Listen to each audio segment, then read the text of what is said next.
기도하겠습니다. 사랑의 하나님 아버지, 오늘도 비를 뚫고 예배의 자리로 나오게 하시니 감사합니다. 이 시간에 성령님께서 우리 가운데 함께하여 주셔서 우리의 마음을 열어주시고 하나님의 말씀을 통해 우리가 누구인지 다시 깨닫는 시간이 될 수 있게 하여 주옵소서. 우리가 두려움으로 살아가는 종이 아니라 예수 그리스도 안에서 받아들여진 자녀임을 오늘 다시 확신하게 하시고, 말씀을 전하는 저와 듣는 모든 이들 가운데 주님의 은혜를 부어 주시옵소서. 이 모든 말씀 예수님의 이름으로 기도드렸습니다. 아멘. 동대문에 가면 제가 단골로 다니는 카페가 있습니다. 한 10년 넘게 자주 다녔는데요. 거기에서 이제 얼마 전에 알바생이 새로 오셔가지고 저랑 이제 소소한 대화를 좀 나눴는데, 대화를 하다가 그분의 성씨가 최 씨인 걸 알게 되었습니다. 저는 좀 역사에 관심이 많거든요. 그래서 제가 바로 여쭤봤습니다. 그러시면은 혹시 채나라의 후손이시냐고 제가 물어봤는데, 그 친구가 깜짝 놀라더라고요. 어떻게 하셨어요? 아버지께서 저에게 항상 너는 왕가의 후손이다 라고 말을 하고 제가 그런 분위기에서 살았다고 합니다. 채나라가 어떤 나라인지 한번 스크립트를 좀 띄워주시면 감사하겠습니다. 채나라는 고대 중국의 주나라 때 왕족 혈통으로 세워진 제후 국가입니다. 왕의 동생이 만든 국가죠. 성경으로 치면은 이스라엘의 사울 왕이 세워지던 바로 딱 그 시대입니다. 지금으로부터 3000년 전에 존재했던 나라이고 이미 2500년 전에 멸망한 나라입니다. 그런데 그 다음에 그 친구가 저에게 한 말이 제 마음에 남았습니다. 근데요, 저는 그냥 30 넘은 카페 알바일 뿐이에요. 그 말이 참 씁쓸했습니다. 왕가의 자손이라는 말을 들었는데도 그게 그에게는 아무런 위로가 되지 않는 것입니다. 어쩌면 저라도 그랬을 것 같습니다. 왕가의 자손이면 뭐가 달라지나? 시급은 똑같은데. 어쩌면 우리도 그렇지 않을까 싶습니다. 교회를 다니다 보면 이런 말을 많이 듣죠. 당신은 하나님의 자녀입니다. 하늘나라의 백성입니다. 당신은 영원한 나라의 상속자입니다. 사실 이보다 더 크고 놀라운 선언은 없습니다. 그런데 이상하게도 어떤 날은 그 말이 내 삶에 전혀 와닿지 않을 때가 많습니다. 직장을 잃었는데 하늘나라 백성이라는 게 내 삶에 무슨 소용이 있겠습니까? 몸이 아픈데 하나님의 자녀라는 말이 나에게 무슨 위로가 되겠습니까? 사실 주일에는 은혜가 좀 되는 것 같습니다. 그런데 월요일이 되면 다시 우리는 종처럼 살아갑니다. 채 씨의 아버지는 오래전에 멸망한 나라의 후손이라는 사실을 평생 동안 간직하며 명예롭게 살아왔습니다. 하지만 그 아들은 이렇게 말합니다. 저는 그냥 30 넘은 카페 알바입니다. 같은 이야기를 들었고요.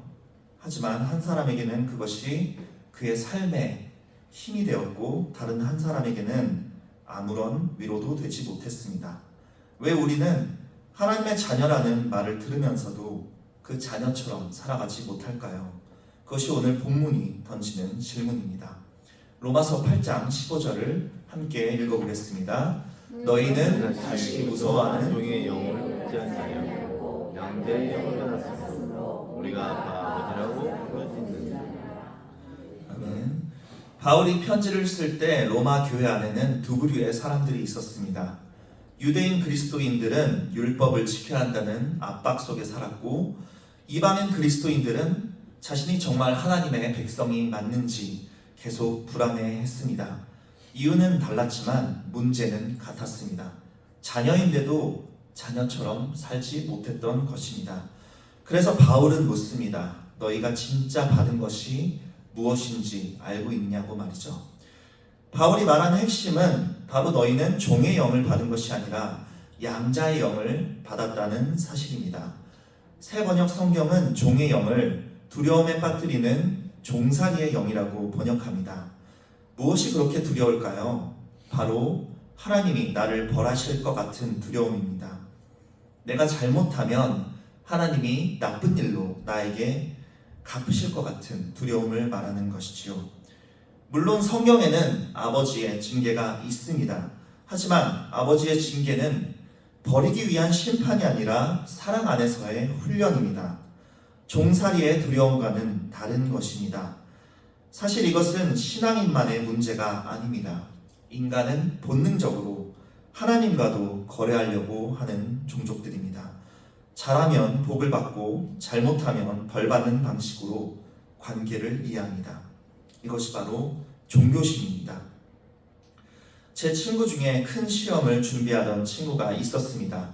원래 교회를 다니지 않던 그 친구는 몇 번의 재수 끝에 꼭 붙고 싶어서인지 우리 교회 와서 40일 새벽 기도까지 나왔습니다.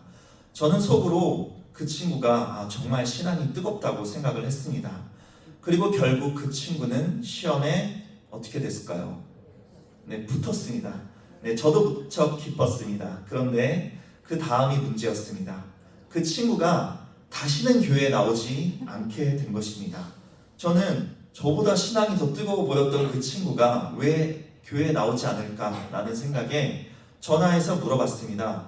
너 왜 안 나와? 라고 그랬더니 그 친구가 저에게 너무나 당연하다는 듯이 이렇게 말을 하는 것입니다. 야, 시험 붙었는데 교회를 왜 가냐? 참 어이없는 말이지만 사실 이것이 종교심의 본질입니다. 내비게이션 GPS처럼 목적지에 도착하면 꺼버리는 거죠. 거래가 성립하고 나면 하나님을 필요 없는 존재로 보는 것입니다. 이것은 하나님을 사랑한 것이 아니라 이용한 것입니다. 사실 인간은 하나님 자체보다 하나님을 통해 내가 원하는 것을 얻고 싶어 할 때가 많습니다. 그래서 하나님조차 내 삶을 안정시키기 위한 수단처럼 대할 때가 많다는 것이죠. 그런데 하나님을 그런 대상으로 여기기 시작하면 하나님 안에서의 평안은 절대로 누릴 수가 없습니다. 늘 조건을 계산하게 되고 혹시 관계가 멀어질까 불안하기 때문입니다. 그러다 보면 계속 눈치를 보게 됩니다. 두려움의 뿌리에는 하나님을 아버지가 아니라 내 삶을 통제하고 평가하는 분처럼 여기는 마음이 숨어 있는 것입니다. 생각보다 많은 그리스도인들이 이런 두려움 속에 살아갑니다. 힘든 일이 생기면 이렇게 생각하는 거죠. 내가 뭔가 잘못해서 벌 받는 거 아닌가? 주일 예배를 빠졌는데 교통사고가 나면 지난주에 예배를 안 드려서 교통사고가 난 것 같다. 헌금을 못했는데 사업이 마침 안 풀리면 헌금을 안 내서 하나님이 막으시는 것 같다. 그런데 그것은 믿음이라기보다는 두려움에 가까운 신앙입니다. 하나님을 아버지로 믿는 것이 아니라 화나면 벌 주는 주인처럼 대하는 것이지요. 그렇다면 왜 두려움이 문제가 되는 것일까요? 우리가 다른 것은 몰라도 두려운 마음으로는 사랑할 수 없기 때문입니다. 두려움 속에서는 순종조차도 점점 계산적으로 변해갑니다. 물론 자녀라고 해서 예배와 순종이 중요하지 않다는 말은 절대 아닙니다. 자녀도 당연히 순종합니다. 하지만 두려워서가 아니라 사랑하기 때문에 아버지께 가까이 다가가는 것입니다. 그것이 바로 종과 자녀의 차이입니다. 세상의 종교는 인간을 끊임없이 두려움 속에 묶어두려고 합니다. 그러나 우리가 믿는 복음은 전혀 다른 이야기를 합니다. 하나님은 우리를 종처럼 부리기 원하지 않으십니다. 예수님께서는 제자들에게 이렇게 말씀하셨습니다. 요한복음 15장 15절을 함께 읽어보겠습니다. 이제부터는 너희를 종이라 하지 아니하리니 종은 주인이라는 것을 알지 못합니다. 너희를 친구라 하리니. 아멘. 생각해 보십시오. 우리는 여전히 벌 받는 것을 두려워하고 있는데 예수님은 우리를 뭐라고 부르셨다고요? 네, 친구라고 부르셨습니다. 우리는 자꾸 하나님 앞에 계약직 직원처럼 서 있습니다. 실수하면 잘릴 것 같고 잘 못하면 관계가 끝날 것처럼 불안해하고 있습니다. 그런데 하나님은 이미 우리를 자녀로 받아들이셨습니다. 바울은 말합니다. 너희가 받은 것은 종의 영이 아니라 양자의 영이라고. 이 둘은 완전히 다른 것입니다. 종교심은 내가 잘해야 관계가 유지됩니다. 못하면 끊어질 것 같습니다. 그래서 늘 긴장하고 눈치를 보게 되는 거죠. 그런데 양자는 다릅니다. 양자는 아버지가 먼저 선택한 자녀입니다. 내가 잘해서 유지되는 관계가 아닙니다. 아버지가 먼저 결정하신 관계입니다. 그러니까 실패해도 버려지지 않습니다. 무너져도 내쫓기지 않습니다. 종교심은 하나님을 두려워하게 만들고 양자의 영은 아버지를 아빠라고 부르게 만드는 것이죠. 누가복음 15장에는 이것을 정확하게 보여주는 두 사람이 나옵니다. 바로 탕자와 첫째 아들입니다. 탕자는 아시다시피 아버지 재산을 가지고 집을 떠났습니다. 모든 것을 탕진하고 결국 돼지를 치는 자리까지 내려갔습니다. 유대인들은 돼지를 굉장히 부정한 동물로 여기기 때문에 거기까지 갔다는 것은 인생 막장까지 간 것이죠. 그래서 돌아오기로 결국 결심을 합니다. 그런데 그가 준비한 말이 무엇일까요? 나를 품꾼의 하나로 여겨주십시오. 아들로 돌아가는 것이 아닙니다. 종으로 돌아가려고 한 것입니다. 그는 멘트까지 준비했습니다. 아마 걸어오는 내내 혼자 연습했을 것입니다. 그런데 아버지는 아직 거리가 먼데도 달려나갑니다. 당시 유대 문화에서 어른이 달려간다는 것은 그 체면을 버리는 일입니다. 하지만 아버지는 체면이고 무엇이고 아랑곳하지 않고 목을 안고 입을 맞추고 달려갑니다. 탕자는 준비한 멘트를 시작하려고 하는데 아버지가 이미 종들에게 외치고 있습니다. 제일 좋은 옷을 가져오고 반지를 끼워라.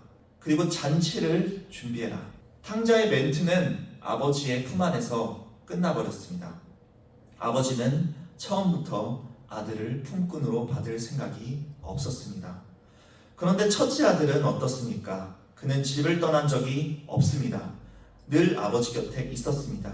그런데 동생을 위한 잔치가 벌어지자 기뻐했을까요? 네, 화를 냈습니다.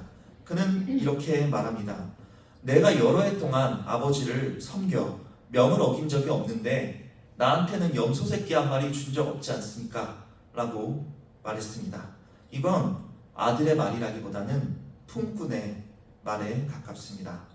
내가 이 정도 했는데, 내가 이 정도 섬겼는데, 내가 이만큼 순종했는데 이만큼은 챙겨주셔야 하는 거 아닌가? 이것은 사랑의 언어라기보다 계산의 언어입니다. 첫째는 집안에 있었지만 아버지의 마음 안에는 들어가지 못했습니다. 사랑이 아니라 대가를 기대하며 순종했기 때문이죠. 그래서 아버지가 기뻐하는 순간에도 함께 기뻐할 수 없었던 것입니다.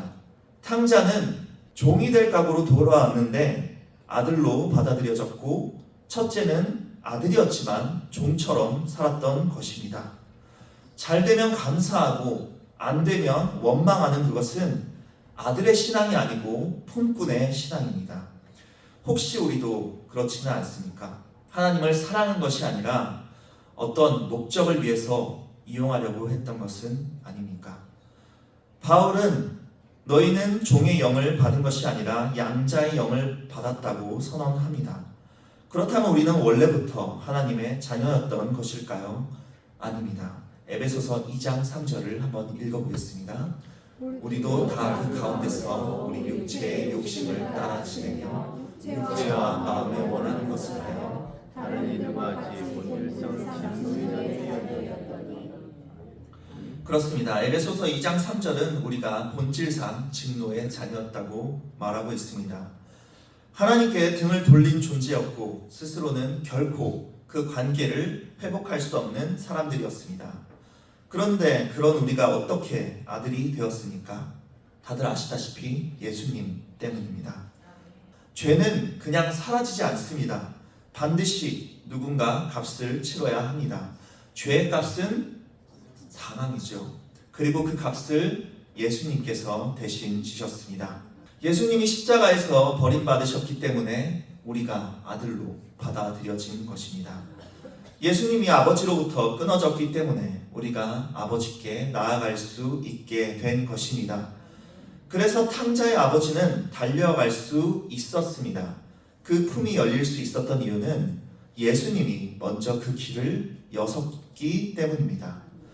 복음은 결코 값싼 사랑이 아닙니다. 우리에게는 값없이 주어졌지만 하나님께는 독생자를 내어주셔야만 했던 가장 비싼 사랑이었습니다. 하나님은 아들을 내어주시면서까지 우리를 자녀 삼기로 결정하신 것입니다. 로마 시대의 양자 입양은 선언 한 번으로 법적 효력이 완전히 생겼습니다. 입양된 그 순간부터 모든 권리가 주어졌습니다. 아직 아무것도 증명하지 않았어도요. 우리도 마찬가지입니다. 하나님이 선언하셨습니다. 그 순간부터 자녀가 되는 것입니다. 섬기는 것이 먼저가 아닙니다. 자녀가 되는 것이 먼저입니다. 그런데 이 양자의 영을 받고도 여전히 종처럼 살아가는 사람들이 많습니다. 어떤 부잣집에 입양된 아이가 있다고 생각을 해보겠습니다. 그런데 그 아이는 자기가 아들이라는 사실을 제대로 믿지 못하고 있습니다. 아버지가 퇴근하는 시간만 되면 긴장합니다. 혹시 내가 실수한 건 없는지, 오늘은 눈치 보며 어떻게 행동해야 할지 늘 불안에 떨고 있습니다. 그래서 스스로를 종처럼 여기고 살아가고 있습니다. 눈치를 보고 인정받으려고 하고 버려지지 않으려고 애씁니다. 어느 날 아버지가 그 아이를 안쓰럽게 생각해서 불러서 이렇게 말을 합니다. 애야, 너는 종이 아니라 내 아들이야. 이 집은 네가 허락받고 사는 곳이 아니라 원래 네 집이야. 문제는 그 아이의 행동이 아니었습니다. 성실했던 것도 문제가 아니고요. 열심히 했던 것도 잘못이 아닙니다. 문제는 그 마음입니다. 사랑이 아니라 두려움으로 살고 있었다는 것입니다. 혹시 우리도 그렇지는 않습니까? 예배드리고 기도하고 봉사합니다. 그런데 그 중심에 사랑이 있습니까? 아니면 버려질까 두려운 마음이 있습니까? 바울은 말합니다. 하나님의 자녀는 하나님을 아빠라고 부른다고. 아빠가 아바입니다. 어린아이가 아버지 품 안에서 자연스럽게 부르는 말입니다. 복음은 우리를 눈치 보게 만드는 것이 아니라 아버지께 가까이 나아가게 만드는 것입니다. 여러분, 마지막으로 하나님을 아빠라고 불러본 것이 언제입니까? 하나님의 아들이고 딸인데 가정부처럼 문 밖에 서 있는 것은 아닙니까? 저는 여러분들에게 이렇게 권면하고 싶습니다. 우리 이제 복음을 좀 즐겨봅시다. 맨날 버려질까 두려워만 하지 맙시다. 맨날 내가 구원받았는지 검사만 하지 마십시오.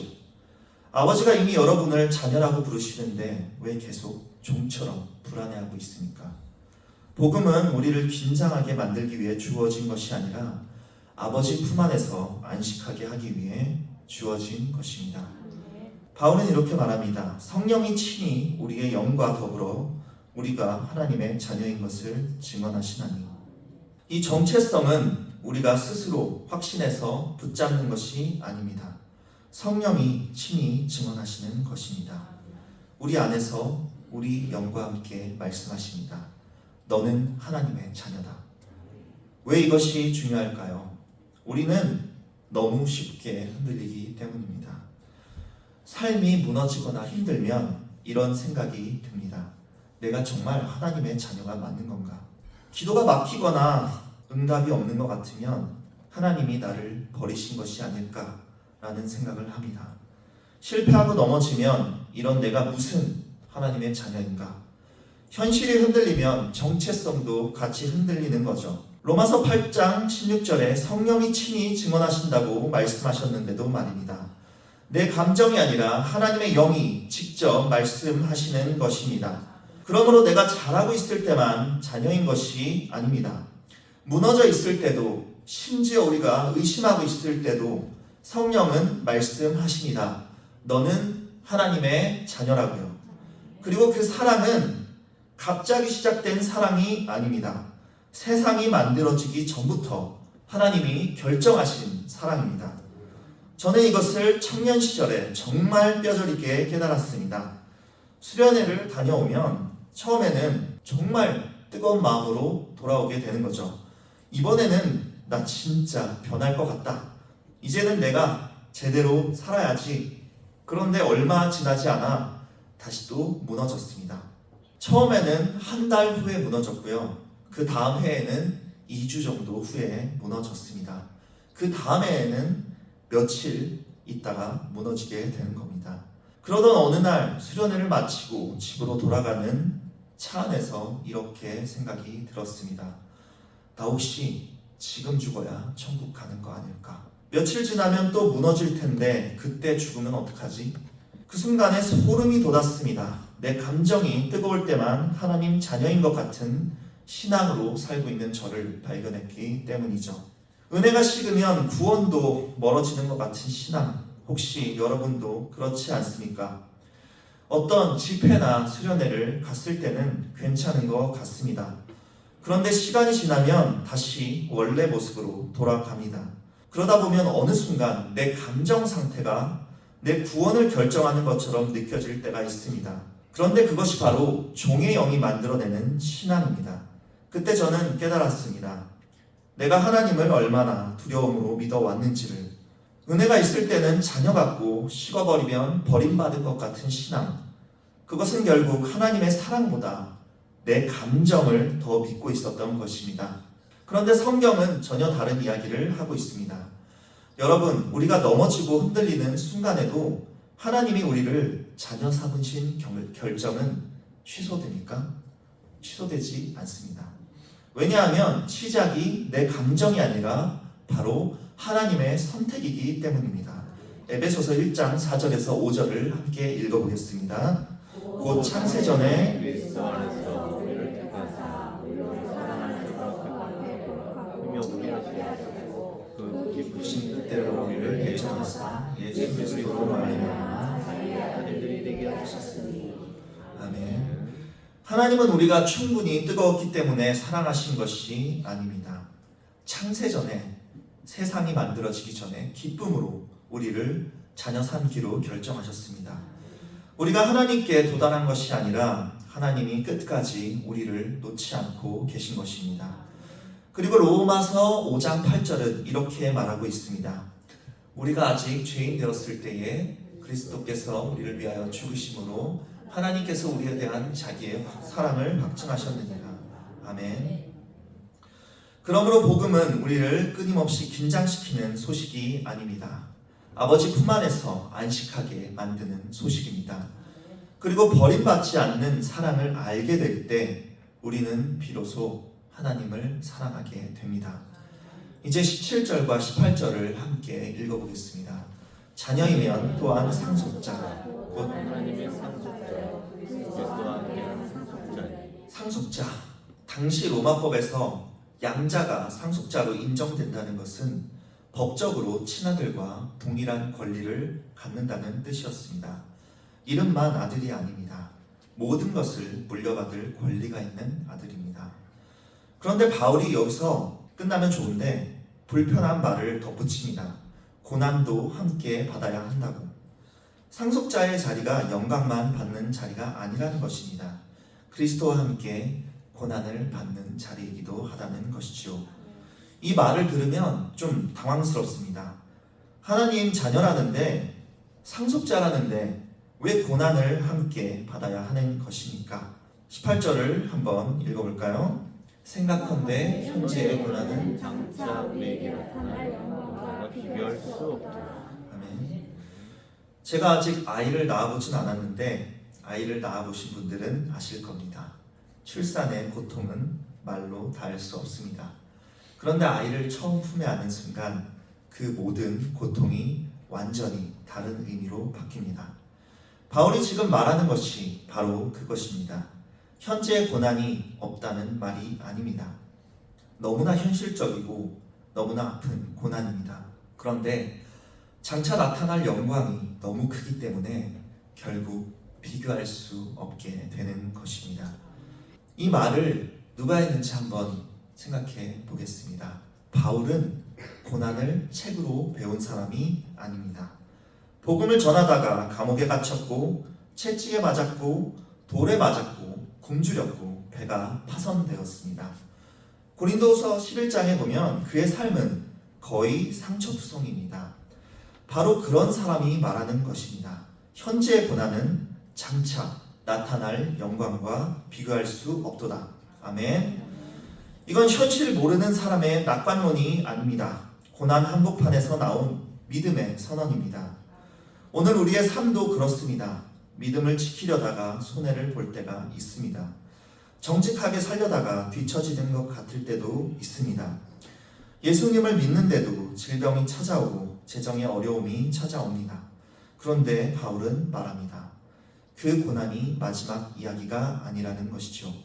왜냐하면 우리는 종이 아니라 상속자이기 때문입니다.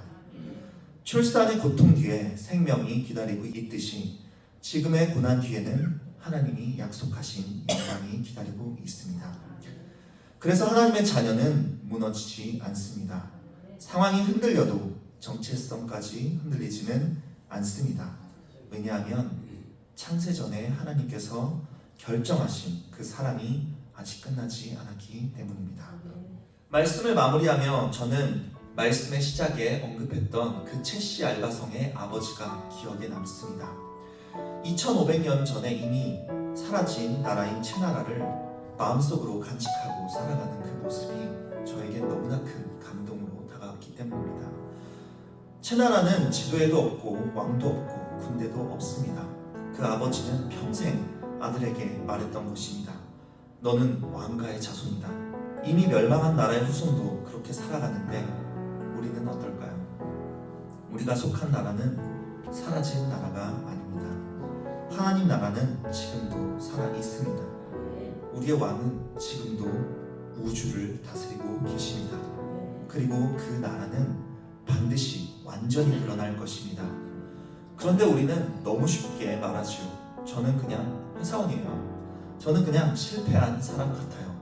저는 그냥 나이 먹고 아르바이트 하고 있어요. 별거 아닌 사람이에요. 아닙니다. 여러분은 하나님의 자녀입니다. 하늘나라의 상속자입니다. 세상은 여러분을 조건으로 정의하려고 하겠지만 성령은 오늘도 말씀하고 계십니다. 너는 내 아들이다. 너는 내 딸이다. 사랑하는 여러분, 하나님은 여러분을 일꾼으로 먼저 부르신 것이 아니라 자녀로 부르셨습니다. 그러니 더 이상 눈치 보지 말고 살아가셨으면 좋겠습니다. 버려질까봐 두려워하며 살지 마십시오. 우리 다 같이 한번 읽어볼까요? 로마서 8장 18절. 현재의 고난은 장차 우리에게 나타날 영광과 비교할 수 없도다. 아멘. 이 세상은 지나가고 있습니다. 하지만 하나님 나라는 오고 있으며 그것은 이미 시작되었습니다. 그리고 여러분의 아버지는 그 나라의 왕이십니다. 그러니 좀처럼 살지 마시기를 바랍니다. 여러분은 하나님 나라의 상속자입니다. 기도하겠습니다. 사랑의 하나님 아버지, 오늘 말씀을 통해 우리를 다시 불러주시니 감사합니다. 우리는 하나님의 자녀라고 말하면서도 여전히 종처럼 두려워하며 살아갈 때가 너무나 많습니다. 우리가 잘해야 사랑받을 것 같고 실수하면 버림받을 것 같습니다. 하나님 앞에서도 눈치를 보며 살아왔던 우리의 모습을 돌아봅니다. 주님, 우리 안에 남아있는 종교성을 불쌍히 여겨 주시옵소서. 하나님을 사랑이보다 하나님을 통해 내 삶이 잘되기만 바랐던 마음을 회개합니다. 오늘 말씀을 통해 우리가 종의 영을 받은 것이 아니라 양자의 영을 받았음을 듣게 하시니 감사합니다. 아버지 하나님, 우리가 복음을 머리로만 아는 자가 아니라 삶 속에서 누리며 살아가게 하여 주옵소서. 힘든 일이 생길 때마다 벌 받는 것처럼 오해하지 않게 하시고 고난 가운데도 우리를 붙드시는 아버지의 사랑을 신뢰하게 하여 주옵소서. 성령 하나님, 우리의 마음을 흔들릴 때마다 친히 우리의 영과 더불어 우리가 하나님의 자녀인 것을 증언하게 하여 주옵소서. 세상은 우리의 형편과 실패로 우리를 판단하지만 하나님은 우리를 자녀라고 부르신다는 사실을 끝까지 붙들게 하여 주옵소서.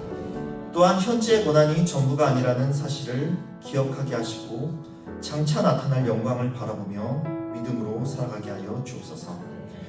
우리로 하여금 더 이상 종처럼 살아가지 않게 하시고 아버지의 사랑 안에서 참된 안식과 자유를 누리게 하여 주옵소서. 감사드리며 우리를 하나님의 자녀 삼아주신 예수 그리스도 이름으로 기도드렸습니다.